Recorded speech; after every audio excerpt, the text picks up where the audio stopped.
comme ça. Donc, en ce qui concerne les littératures antillaises, donc comme pour toutes les propositions de littérature à base géographique, la question se pose évidemment dès le départ, c'est est-ce que ça existe, Donc la littérature antillaise, bon, ça, en soi, ça n'existe pas. Donc même en utilisant le pluriel, ce que j'ai fait, donc les littératures antillaises, on sait bien à quel point c'est une aire, qui est géographiquement relativement concentrée, mais extrêmement hétérogène, notamment parce qu'il y a 3 champs linguistiques complètement différents. Donc il y a un champ hispanophone, qui est celui qui est de loin dominant en population, notamment à cause de Cuba, la République dominicaine et Porto Rico. Il y a un champ anglophone qui est tout sauf négligeable, puisqu'il y a notamment la Jamaïque, Trinité et Tobago, tout un tas de petites Antilles en fait qui sont anglophones. Et puis il y a les francophones qui sont celles qu'on connaît le plus, c'est quand même celles dont je vais le plus parler, où il y a les Antilles dites françaises, mais il y a bien entendu Haïti, la première république indépendante noire au monde, et d'ex-esclaves, et qui, par sa seule présence en fait, structure toute l'ère, y compris des littératures qui sont éloignées de la littérature haïtienne, en fait, font référence, que ce soit en direct, que ce soit dans leur imaginaire, à la présence d'Haïti au sein de l'ensemble. Alors, pendant très longtemps, ces littératures, elles ont été étudiées par tout le monde, soit faites séparément, à part une exception énorme dans les années 30, dont je parlerai tout à l'heure. Mais jusqu'à très récemment, elles étaient étudiées de façon complètement séparée. Donc la littérature cubaine, dominicaine et de Porto Rico dans le cadre des littératures latino-américaines en général, donc avec le Mexique et l'Argentine et le Chili. Les littératures jamaïcaines ou de Trinité ou de Sainte-Lucie étudiées par les Anglais, en fait, dans le cadre des études universitaires anglaises. Et puis les littératures francophones étudiées par les chercheurs français ou africains, mais en tout cas uniquement dans le cadre francophone. Donc c'est seulement depuis une quinzaine d'années qu'il y a eu des gros efforts en fait en littérature comparée, qui ont été faits pour arriver à déterminer et à montrer le fait que les littératures antillaises, ça existe et qu'elles partagent en fait un certain nombre de choses. Et ces choses en fait, c'est qu'il y a un processus historique extrêmement fort. Et donc malgré donc ces différences linguistiques très profondes, l'ensemble de la culture et des littératures de la zone vont être structurées par un processus historique qui est extrêmement fort et qui est unique. C'est-à-dire qu'il n'y a pas d'autre endroit dans le monde où il y a eu un enchaînement en fait aussi radical de phénomènes historiques qui, à part quelques rares exceptions, structurent presque toutes les œuvres en fait qui ont été produites depuis 1800 quasiment dans la zone, de façon plus ou moins discrète. Donc un très bref rappel, c'est la découverte la découverte de l'Amérique se fait aux Indes occidentales, qui s'appelle comme ça en anglais et parfois de temps en temps en français, donc à Cuba. Ensuite, c'est la colonisation des territoires avec une extermination quasi totale, avec rarement aussi radicale dans l'histoire de l'humanité. Le premier peuplement caraïbe est quasiment exterminé, et pas en 2 siècles, en quelques dizaines d'années. L'organisation en plantation, qui va évidemment caractériser toute la zone, et qui dit organisation en plantation, comme la main-d'œuvre indigène a été abominablement massacrée, dit organisation de la traite des Noirs africains, donc alors qui concerne les Antilles, qui concerne aussi l'Amérique du Sud et l'Amérique du Nord, mais là où ça se met en place au début, le système de la traite naît par les Antilles, par les Caraïbes. C'est ensuite la naissance des créoles au départ, donc de l'aristocratie créole, donc les planteurs, et ce qu'on a appelé la créolisation des mœurs, avec tout ce qui est cette fusion qui se fait peu à peu autour de la plantation, en fait, entre différences, mais avec des barrières, on va voir, qui sont extrêmement puissantes, extrêmement sévères, et qui vont bien au-delà des abolitions. Ensuite, pendant plusieurs siècles, le développement des révoltes d'esclaves dans toute la zone, révoltes parfois ponctuelles, peu importantes, parfois de vaste importance, qui concernent des îles entières. Donc Haïti en sera le summum. Mais ça, et puis à côté des révoltes elles-mêmes, donc le phénomène du marronnage, c'est-à-dire les esclaves qui réussissent à quitter les plantations, à fuir et à vivre dans la clandestinité, dans les maquis, en fait, qui sont pas des maquis aux Antilles, mais enfin leur équivalent, dans les mornes, et à développer une civilisation quasi autonome pendant des dizaines d'années, voire des siècles. Ensuite, tardivement, il y a l'abolition de la traite d'abord, puis de l'esclavage, parfois beaucoup plus tard. Un petit rappel, donc il y a le coup d'épée dans l'eau de l'abolition de l'esclavage par la Révolution française, mais qui dure à peine une quinzaine d'années, puisque Napoléon la remet en place en 1804, avec quelques intérêts du côté de sa belle famille, comme vous pouvez l'imaginer, de riches planteurs martiniquais. qui ne voyaient pas d'un bon œil le fait de ne plus avoir de main-d'œuvre gratuite. Mais donc, après ce faux départ de 1789, les premières abolitions donc à la Jamaïque, c'est 1840, suivi par les Français en 1848, et ça sera aussi tard que 1898 au Brésil. Donc, ça paraît très loin parfois l'esclavage. C'est pas si loin que ça. C'est 1865 aux États-Unis seulement. Avec l'abolition de la traite et de l'esclavage, donc disons sur la deuxième moitié du XIXe siècle, il y a, comme le système des plantations, il est secoué, on verra qu'il y a quelques œuvres qui en parlent, il est nettement secoué économiquement par ça, socialement, mais les capitalistes ont plus d'un tour dans leur sac. S'il y a une main-d'œuvre qui disparaît, ils la remplacent par une autre, et c'est là que se développe une immigration massive dans la deuxième moitié du XIXe et le début du XXe, venant d'Inde, de Chine et du Liban, moins pour travailler dans les plantations que pour développer tout le négoce en fait interilien qui se développe à cette époque-là. Et puis beaucoup plus tardivement, avec l'énorme exception d'Haïti, il y a les indépendances, et puis les nouveaux statuts post-coloniaux, qui concernent notamment les Antilles françaises, qui à partir de 1945 vont changer en fait de statut, et ne plus être des colonies à l'ancienne, mais se rapprocher d'un statut, et ça sera un des grands choix faits en Martinique, en Guadeloupe et en Guyane entre 1945 et 1955, on en reparlera tout à l'heure. Or, c'est cet enchaînement historique, il est évidemment extrêmement puissant. Il n'y a pas d'autres zones où ça a été aussi radical en 3 siècles, où il s'est passé autant de choses, autant brutales. Et au fond, malgré les différences de langue et malgré les différences de puissance coloniale concernées, que ce soit les Anglais, les Espagnols, les Hollandais ou les Français, ça s'est passé partout de la même manière, avec quelques petites variations locales. Donc, sous ces régimes coloniaux d'avant les abolitions et d'avant l'indépendance d'Haïti, il y a une production littéraire. Cette production littéraire, elle est pour le coup pas typique. Elle est de l'ordre de l'observation, du récit historique, mais qui est extrêmement descriptif. C'est-à-dire que les auteurs sont évidemment à cette époque-là à 98% des métropolitains, des puissances coloniales, qui font des voyages d'observation, qui transforment en romans, plus ou moins. Et c'est description de la flore, de la faune, des mœurs, des esclaves. Enfin, c'est des choses qui sont presque illisibles aujourd'hui, voire complètement illisibles. J'en ai regardé un ou deux par curiosité, donc c'est des trucs qui sont pas réédités, qui se trouvent dans des bibliothèques ou sur Internet parce que c'est libre de droit en général. Et donc ça, il y a un certain nombre de choses en fait là-dedans, en revanche, qui vont structurer ce qui se passe après. Notamment, il y a donc toute une tentation, de cette écriture occidentale, regardez les Antilles, de mettre très à distance effectivement les nègres des plantations et encore plus particulièrement les nègres marrons. Là, c'est vraiment des criminels. C'est le mal absolu, pour un tas de raisons. Non seulement ils se sont échappés, ils ont échappé à un système, et on sent dans les rapports, dans les romans écrits par ces observateurs, dans les récits historiques, qu'il y a une menace qui est pas seulement les quelques milliers ou dizaines de milliers d'échappés que ça peut représenter, c'est une menace qui est sociale et psychologique qui est extrêmement profonde, puisque c'est des gens qui, par l'absurde, démontre qu'on peut vivre en dehors de ce système extrêmement violent qu'est le système de la plantation esclavagiste.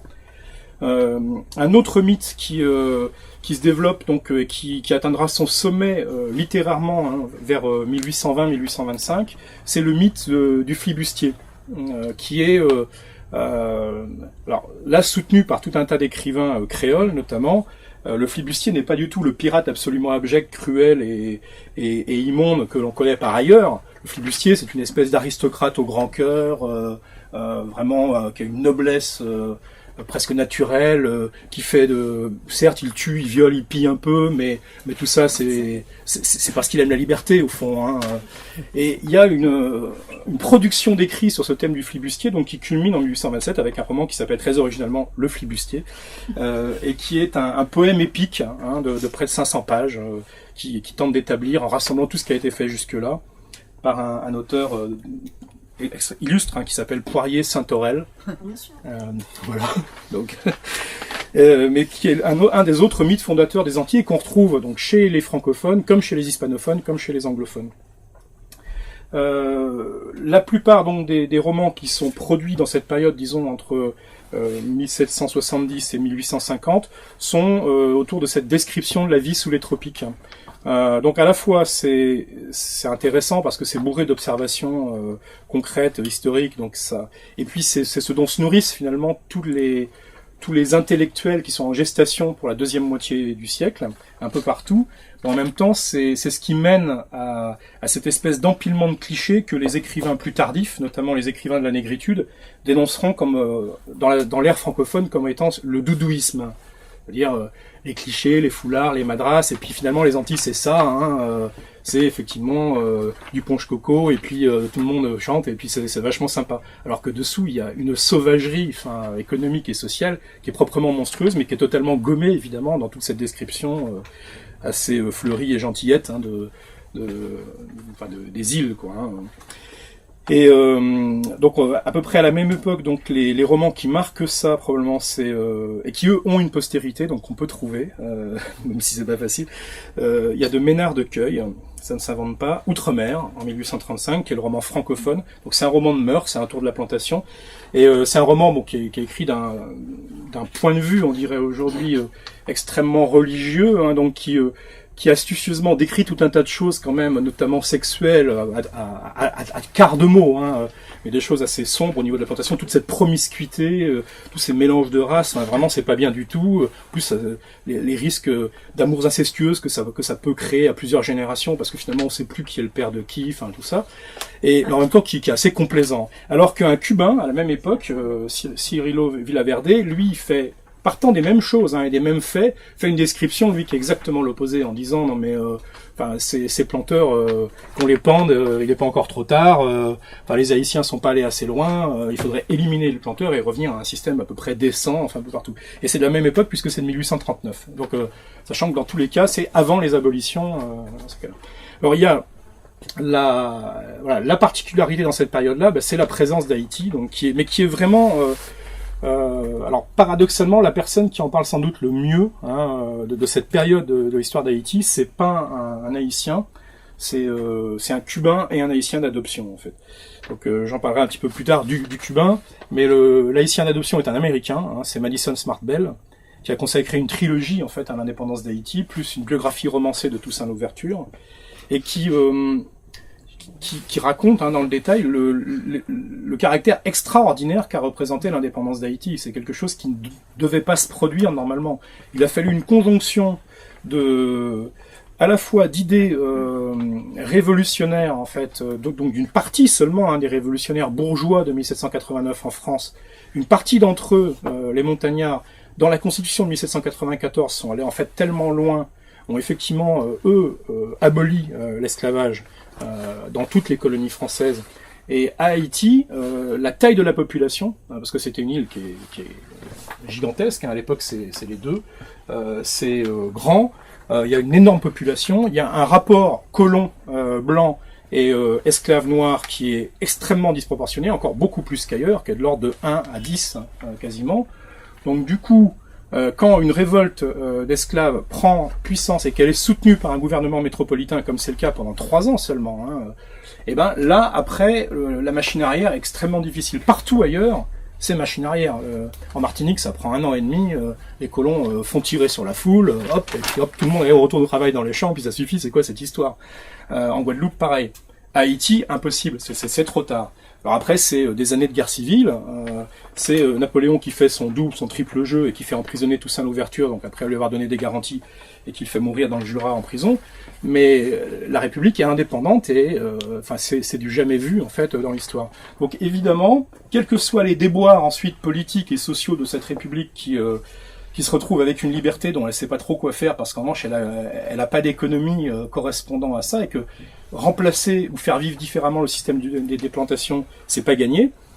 Mais tous les pays autour, et notamment toutes les populations pauvres des pays autour, vont avoir pendant plusieurs siècles, pendant 1 siècle et demi, les yeux rivés sur Haïti en fait, en disant finalement c'est possible d'être indépendant et de pas être exploité en fait par le planteur. Alors À Haïti, le planteur, au bout de 30 ans à peu près, est remplacé par le bourgeois des villes qui a de l'argent et qui achète les terres. Hein. Faut pas non plus se faire trop d'idées. C'est pas une république communiste, hein, Haïti. Bon, voilà, à part cette petite parenthèse. Donc ceux qui vont en revanche, donc à partir dès 1804, hein, commencer à faire quelque chose de différent, ça va venir d'Haïti assez logiquement, puisque c'est là qu'il va y avoir une certaine liberté de langage par rapport à une façon d'écrire la littérature qui est commandée, non pas de façon autoritaire, mais simplement parce qu'il n'y a pas le choix, par les métropoles. Donc un écrivain martiniquais guadeloupéen de 1835, il écrit comme s'il était à Paris. Enfin, c'est identique. Alors qu'un écrivain haïtien n'a plus cette métropole de référence, donc va se mettre à écrire différemment. Et c'est là qu'on voit pour la première fois rentrer dans la langue des termes de créole, des termes venant de l'oral, une langue écrite différente qui commence à exister, avec presque un siècle d'avance sur ce qui va se faire partout ailleurs.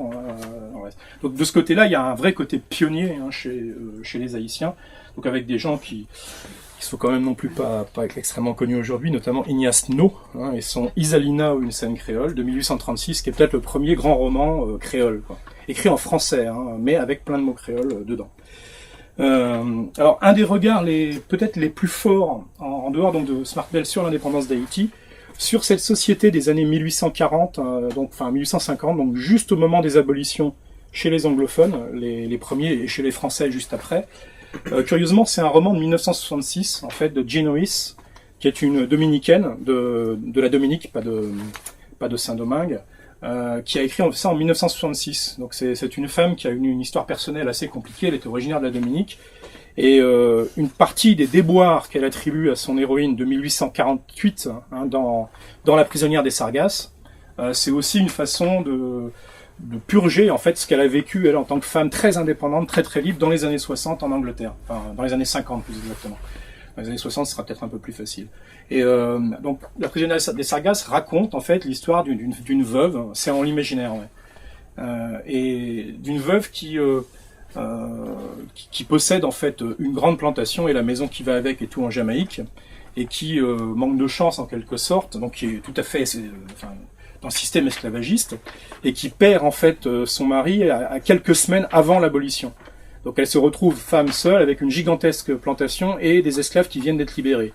Et donc à la fois qui ne veulent plus travailler évidemment, et puis qui ont la haine. Enfin non, puisque pendant un bon siècle ils ont bien été écrabouillés sous le joug en fait de cette plantation. Elle a 2 enfants, enfin et tout, et donc il faut qu'elle s'en sorte. Donc je vous laisse, si vous êtes curieux, trouver le livre pour voir les moyens qu'elle utilisera. Bon, elle meurt assez rapidement et c'est la fille hein, qui est vraiment l'héroïne de ce roman. Alors la particularité de ce roman, qui se passe entièrement, sauf son dernier chapitre, aux Antilles, donc à la Jamaïque et à Dominique, sa particularité, c'est qu'elle l'a écrit volontairement sous une forme de gag littéraire assez complexe, comme la prequel en fait de Jane Eyre de Charlotte Brontë. Et en fait, le personnage de La prisonnière des Sargasses, c'est la femme internée hein, du héros de Jane Eyre. Et c'est très cohérent, hein, ça fonctionne. Elle a veillé à ce que ça soit parfaitement intégré. Donc, elle a inventé en 1966 une vraie prequel littéraire de haute qualité, mais qui décrit la société des années 1850, disons, dans l'ère anglophone et francophone. Alors, après ça, parce que il faut que j'aille vite, parce que sinon, on est encore quand même que en 1850. Après ça, donc, on va aller directement, parce que ça change pas fondamentalement, vers le tournant du siècle. C'est le tournant du siècle. Bon, les dernières abolitions ont eu lieu, donc les plus tardives, Cuba en 1888, et puis le Brésil en 1890 et quelques. Et du coup, là, il y a une société qui commence à être une société objectivement en voie de créolisation, où la domination n'est plus directement raciale par le biais de l'esclavage, mais largement économique, en revanche, avec une forte classe de ce qu'on appelle dans l'ère francophone les mulâtres, donc des métis en fait, hein, qui peu à peu ont un statut notamment économique, notamment dans les villes par l'instruction, etc., qui est élevé. Et là, on bascule dans des jeux républicains assez classiques, où il y a dans quasiment tous les pays, les colonies, parce que c'est toujours des colonies françaises, anglaises et espagnoles, de force qu'on a appelé à l'époque les partis mulâtres, c'est-à-dire des partis qui sont pas spécialement de gauche, hein, mais qui sont pour donner plus de pouvoir en fait aux Noirs et aux Métis, à ceux qui sont libres et à ceux qui ont un peu d'argent, hein, quand même, faut être honnête. On est encore beaucoup dans des systèmes censitaires, notamment dans tous les pays anglais à cette époque-là. Je parle même pas du droit de vote des femmes, vous savez bien qu'il faut quand même pas rêver, quoi. On est quand même en 1900 là. Donc c'est aussi à cette époque-là que il y a une déliquescence de la société des planteurs qui est amorcée assez mécaniquement à chaque fois qu'il y a une abolition de l'esclavage. Derrière la méthode classique d'extraire le sucre, le coton, enfin et tout, commence à battre de l'aile. Hein, ça sera pareil dans toutes les zones. Donc derrière, il y a les planteurs qui se désolent en disant c'était quand même mieux avant, quand on pouvait avoir toute cette manœuvre, c'était tellement bon marché. Maintenant, c'est beaucoup plus difficile, hein, oui, c'est sûr. Et il y a des conflits qui se développent donc entre les usiniers, les négociants. Bon, ça devient là, ça ressemble à des circuits économiques classiques, je dirais, qu'on observe dans les métropoles. Et ce qui va être écrit à cette époque-là reflète un peu tout ça. Donc c'est un monde qui est inquiet, c'est un monde qui voit que ça bouge, comme on dirait aujourd'hui chez les journalistes, que les lignes sont en train de bouger, même si ça va être un peu lent, mais avec beaucoup de couleurs locales, parce que c'est ce que demande à ce moment-là le public, et notamment le public métropolitain des différentes colonies. Et là, c'est pour 20 ans ou 30 ans l'apogée donc du doudouisme, c'est-à-dire qu'on met des foulards et des fruits partout pour tout raconter, et de la couleur locale. En veux-tu, en voilà. Donc il y a tout un tas de romans que là je vais pas vous citer en fait, mais qui sont pas. Enfin, alors ça c'est dans le truc. Mais il y a un endroit évidemment où les expressions de cette décomposition sociale sont infiniment plus radicales. C'est Haïti. Haïti, parle français et puis dans la zone française est en forte opposition économique avec la zone espagnole qui l'entoure immédiatement, avec les Anglais en Jamaïque, parce que là pour le coup c'est le même système d'exportation, c'est de la concurrence directe, notamment sur le sucre. Donc dès que l'abolition est prononcée en France en 1848, Haïti plus que jamais va regarder vers la France, tout en étant indépendant, mais va se rapprocher culturellement et intellectuellement beaucoup plus que dans la période précédente, et ça va durer un bon moment. Et en même temps, les Haïtiens sont beaucoup mieux placés que les autres pour voir ce que c'est effectivement une société où le grand propriétaire terrien blanc avec son exploitation et son armée de contremaîtres en fait a disparu, en tout cas par le côté droit divin précédent, et a été remplacé par un truc plus ordinaire et habituel. Donc la façon dont les Haïtiens vont décrire cette période-là va être, elle, va commencer à se rapprocher, alors qu'on est qu'en 1900-1910, hein, du roman social, en fait, qui apparaît une quinzaine d'années plus tard, ou une vingtaine d'années plus tard, un peu partout ailleurs. Et les grands noms à cette époque-là, donc, sont des Justin Lérisson, Frédéric Marcelin et Fernand Ibert, qui sont des livres qu'on peut trouver, hein, et ça se lit. Bon, après, je dirais pas que ce sont des chefs-d'œuvre, faut pas exagérer non plus. Faut être vraiment curieux. En revanche, à Cuba, il y a les mêmes phénomènes donc qui se produisent avec Lydia Cabrera en fait qui va recueillir tous ce qu'elle appellera, enfin elle le publie en 1940, donc tard par rapport à la période dont je parle, mais elle a commencé ce travail de recueil dès 1910, les contes nègres de Cuba en fait, qui rassemble quasiment l'ensemble du folklore en fait noir hispanophone, parce que c'est pas seulement Cuba, c'est aussi Saint-Domingue et Porto Rico, et qui le constitue comme un socle littéraire extrêmement puissant dans lequel tout le monde va aller se servir ensuite joyeusement. Les Français ne feront ça que presque 30 ans plus tard, ce recueil en fait de littérature, j'allais dire littérature orale, ce qui est toujours un de ces mots un peu difficiles, ce corpus oral, disons. L'autre figure à Cuba à cette époque-là, c'est une figure qui est peu connue finalement pour sa littérature, même si à l'époque est considéré comme un immense poète. Il s'appelle José Martí, mais son caractère spécialement radical pour l'époque, quasiment révolutionnaire, fait que il va être l'un des principaux inspirateurs en fait des futures révolutions, cette fois communistes. Donc il y a autour de tout ça va apparaître une littérature qui est à la fois réaliste, qui est devenue créole de fait, et qui va développer, donc en ayant cette fusion de l'oral, du conte, de la fable, tout un esprit de dérision et de grotesque tragicomique, alors qu'on observe à peu près à la même époque en Amérique du Sud, dans l'ère hispanophone, mais là qui va se répandre dans les trois airs à peu près en même temps, et qui va être une des caractéristiques, on parlera d'écriture carnavalesque, Et aujourd'hui, quand on étudie ça, on peut vraiment faire référence à toutes les analyses de Barthes sur Rabelais. Hein. C'est vraiment la même façon d'utiliser la farce comme un moteur littéraire extrêmement puissant. Et ça va marquer quasiment toutes ces œuvres de là comme un support. À ce moment-là, les œuvres sont encore rudimentaires. C'est dans les années 60 qu'elles vont exploser. Enfin, je vais y venir dans quelques minutes. Dans les années 30, donc le fait majeur dans toutes les Antilles, mais pas seulement dans les Antilles, hein, c'est l'émergence de la négritude, mais cette fois comme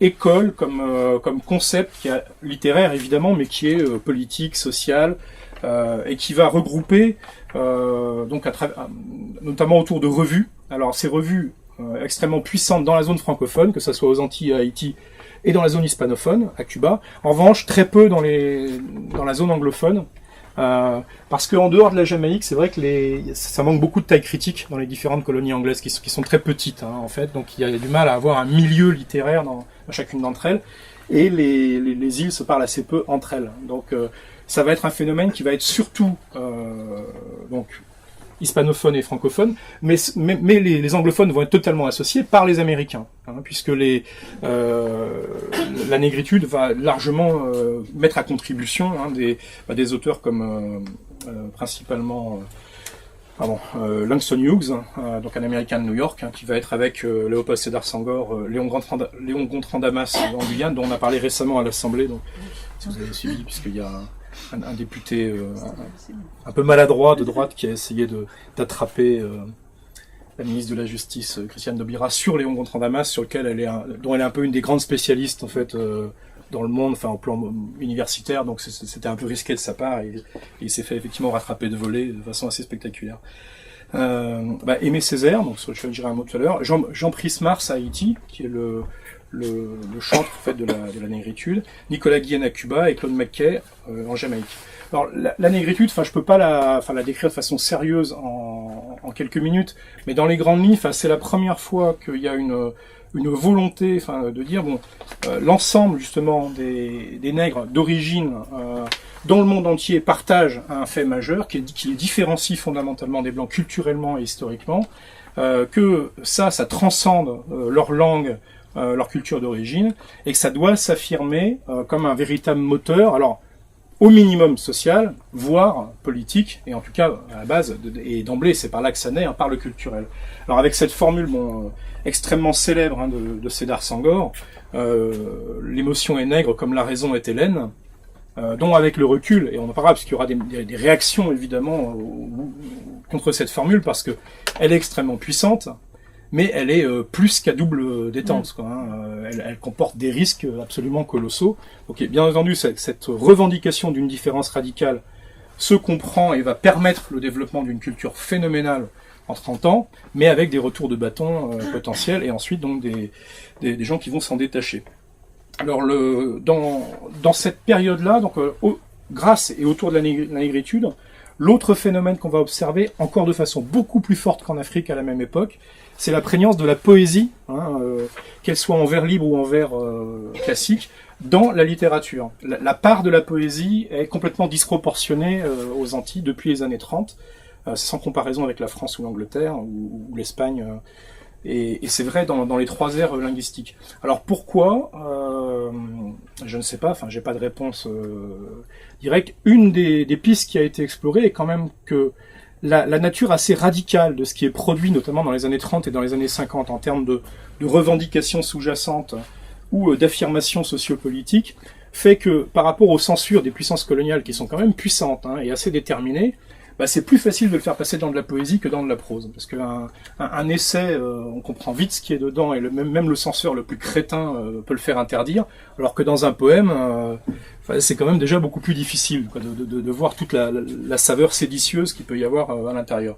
Alors, moi je pense que c'est une des raisons, et je suis pas le seul, il y a quelques chercheurs aussi, les autres ont trait aussi à la langue, c'est que en exploitant toute cette injection d'oral en fait qui a été faite pendant les 30 années précédentes à peu près, ça donne une dimension poétique naturelle beaucoup plus forte, qui est une des choses qui est exploitée à mort aux Antilles, qui sera beaucoup moins en Afrique. En Afrique, il y a l'ombre portée, je dirais, de Léopold Sédar Senghor, qui, avec tout ce qu'on lui doit et tout le respect qu'on lui doit, a une écriture qui est beaucoup plus classique, un respect de l'académisme qui est énorme. Et il faudra aux écrivains africains presque 30 ans de plus en fait pour se libérer leur langue de cette espèce de carcan en fait qui est que si on écrit bien, on écrit comme ça. Aux Antilles, dès les années 30, ils commencent à se dégager de ça et avoir une écriture beaucoup plus foisonnante, beaucoup plus originale.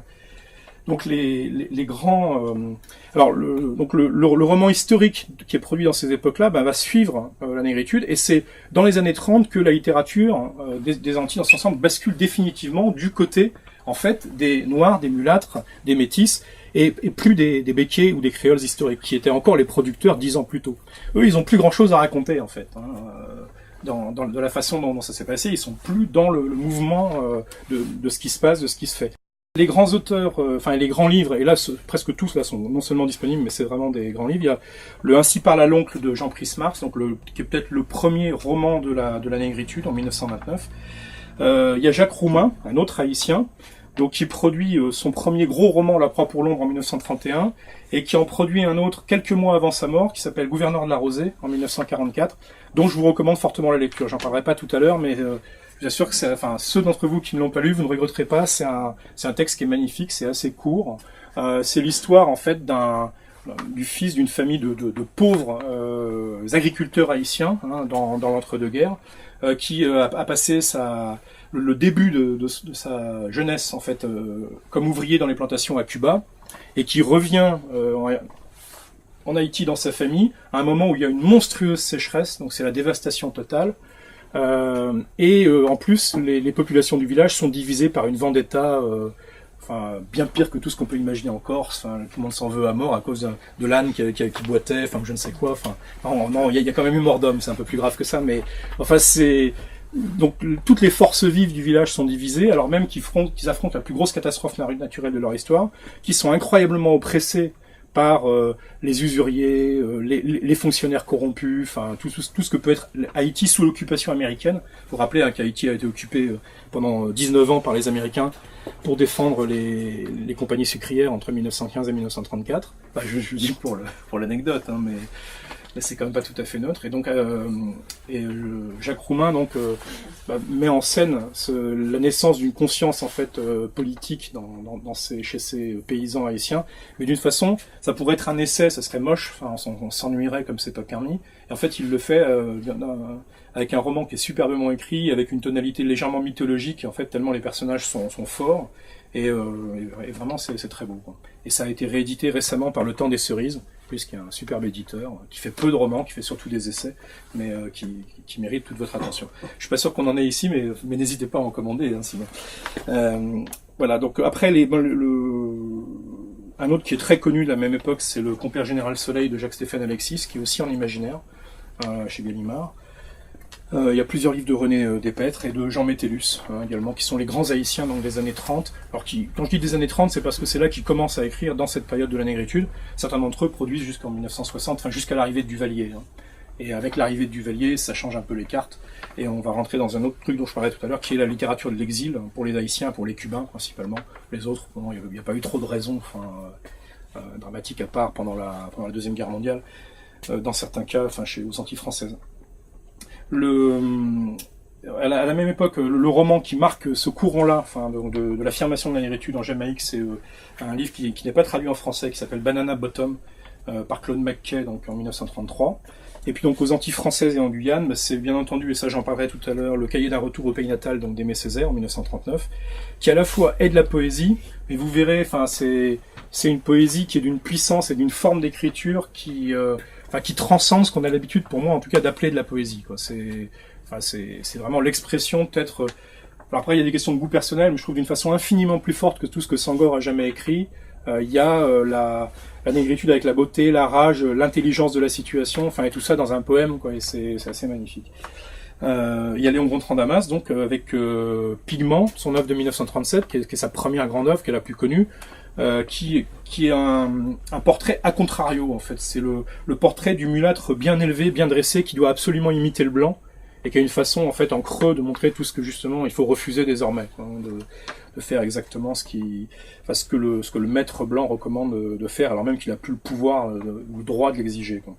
Et puis très connu, mais surtout à cause du film, même si le roman, lui, a toujours été beaucoup lu aux Antilles, il a rarement été beaucoup lu en France, c'est Rue Cazenègre, donc qui est un livre de 1950, mais qui a eu un magnifique film en fait au début des années 80, ça 83 je crois, par Eugène Palcy, et qui est donc voilà, bon.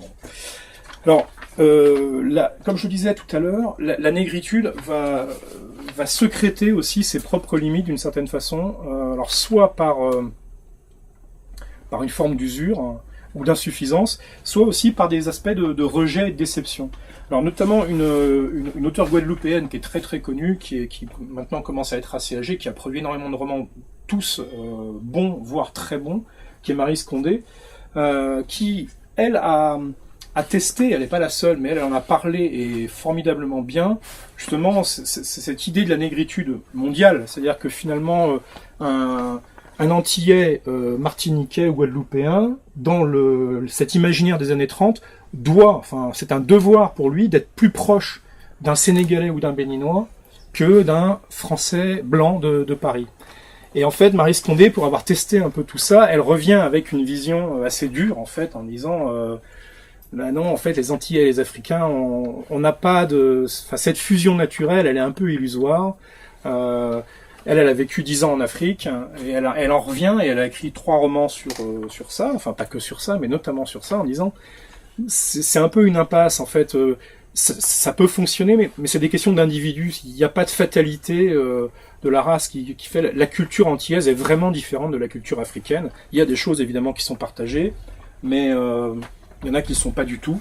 Et donc cette exigence de la négritude intellectuelle, conceptuelle, est trop forte et puis aboutit en fait à des impasses littéraires et culturelles. Donc elle s'exprime beaucoup là-dessus dans les années 50. Les autres qui vont se détacher peu à peu de la négritude, eux c'est d'une façon plus graduelle, c'est plutôt en constatant des insuffisances. C'est que finalement, et pour arriver plus tard à ce qui va s'appeler la créolité de façon officielle, avec le manifeste en 1989. Mais même dans la période qui précède, il y a une idée qui germe peu à peu, puis qui commence à irriguer la littérature, qui est de dire oui, mais ok, on est majoritairement, enfin à 90%, 95% les écrivains et les acteurs culturels des Caraïbes, on est noirs ou métis. Donc, mais est-ce qu'on doit vraiment continuer à se définir uniquement contre le blanc, en quelque sorte? Est-ce qu'on ne doit pas maintenant, voilà, c'est fait, est-ce qu'on ne doit pas surmonter ça et passer à autre chose, et puis vivre en fait notre culture, notre créolité? Et donc ça va irriguer, et celui qui va probablement le faire de la façon la plus spectaculaire, c'est un Cubain, donc c'est Alejo Carpentier, qui va écrire un premier roman en 1945, qui est Le Royaume de ce monde, qui est un roman. Alors c'est un Cubain qui écrit. Il écrit son premier roman est sur Haïti. Donc c'est bien aussi un de ces éléments. Je disais que parfois c'est dur à imaginer vu de France, mais Haïti a vraiment ce rôle imaginaire complètement central en fait aux Caraïbes, quel que soit ce qui peut arriver à Haïti. Et donc Alejo Carpentier écrit Le Royaume de ce monde, qui est la mise en roman magnifique d'un épisode particulièrement tragique et grotesque de l'histoire d'Haïti, puisque c'est l'épopée du roi Christophe, qui est peu après l'indépendance, le roi qui se proclame roi dans la partie nord d'Haïti, et qui durera pendant une dizaine d'années à peu près, qui va continuer à marquer longtemps après les imaginaires du nord Haïti, enfin de ce qui s'appelait à l'époque Cap Français, qui s'appelle maintenant la ville de Cap Haïtien. Et Carpentier donc fait une description justement en utilisant alors là, toutes les ressources de l'écriture carnavalesque, de la farce pour tourner en dérision cette espèce de volonté d'indépendance contre tout bon sens de la part des Haïtiens, donc dans une époque précise, et puis il écrit ça en 1945, il parle de faits qui se sont passés en 1810, 1815. Mais c'est quand même symptomatique. Et donc son roman peut-être le plus connu, il en a écrit beaucoup, lui il écrit beaucoup plus tardivement, donc c'est Le siècle des Lumières en 1962. Et le siècle des Lumières, donc je le mentionnais tout à l'heure, c'est l'autre roman qui décrit peut-être le mieux de tout ce qui a été produit, la période 1789-1804. Et pour décrire cette période, Carpentier n'écrit pas ce qui se passe à Cuba, il décrit d'une façon remarquable ce qui se passe en France, à Cuba, en Guadeloupe, en Guyane, en Angleterre. C'est déjà un roman mondial en fait de l'époque, écrit par un Cubain donc en 1960, enfin en 64. Et c'est un roman vraiment magnifique qui tourne en fait autour d'Haïti, en le mentionnant très peu et en montrant finalement l'effet que fait l'indépendance d'Haïti sur tout autour. Et c'est étonnamment moderne, enfin comme écriture, enfin c'est magnifique. Donc c'est dans cette période-là que la langue créole, qui avait fait que des irruptions en fait un peu modestes dans tout ça, va vraiment être reconnue en tant que langue, en tant que culture. Et donc là, on va voir apparaître les premiers, à la fois des écrivains en créole intégral dans les différentes zones, sachant que le créole dominant est quand même le créole français, dans la zone du fait du poids d'Haïti, du fait que plusieurs des îles anglaises en fait ont été longtemps françaises, donc Sainte-Lucie et la Dominique principalement, mais pas seulement. Et donc le créole français est quand même très puissant, y compris chez des auteurs anglophones. Et donc les grands tenants en fait de ce créole officiel ultra littéraire en fait, cette fois, c'est le poète Franck Étienne à Haïti, c'est Raphaël Confiant première période chez les Français, donc qui écrit en créole.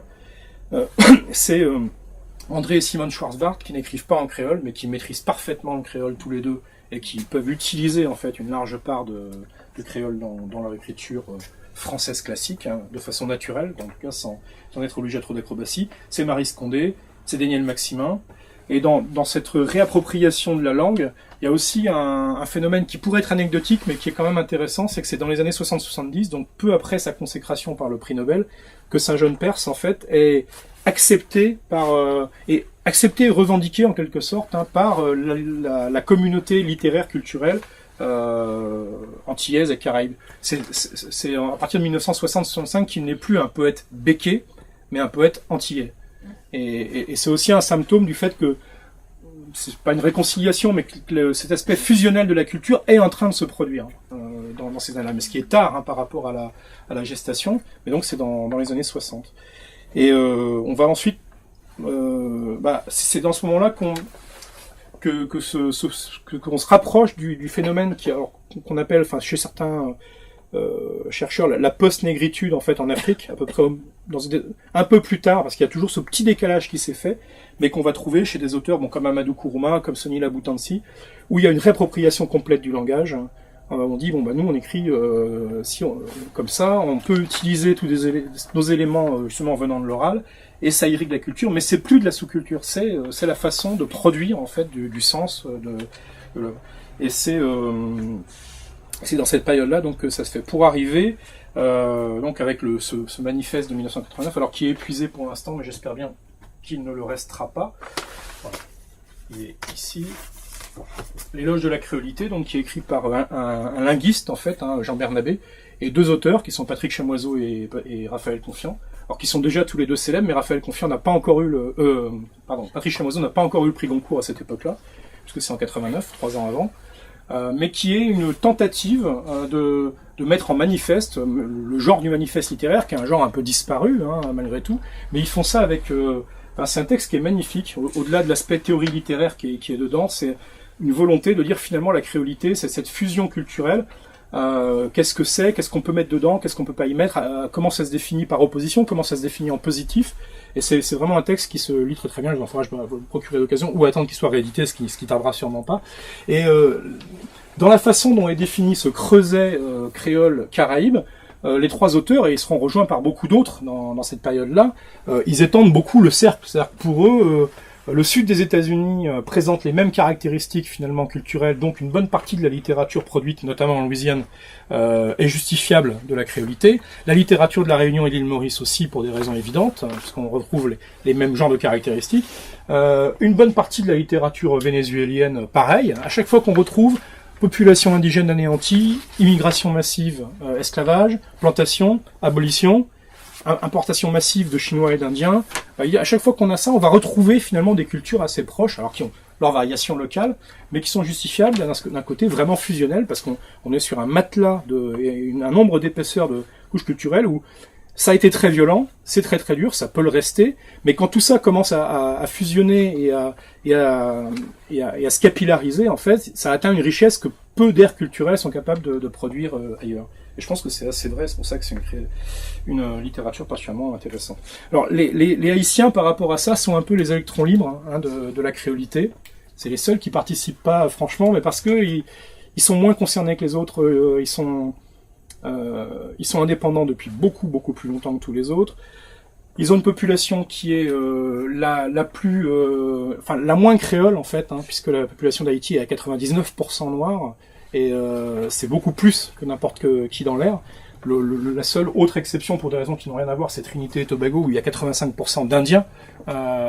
Mais là, pour des raisons effectivement de monstrueuses révoltes dans les années 1880, donc élimination massive des esclaves noirs, déportation à la Barbade et ailleurs de tous ceux qui restaient, et puis remplacement par des coulis.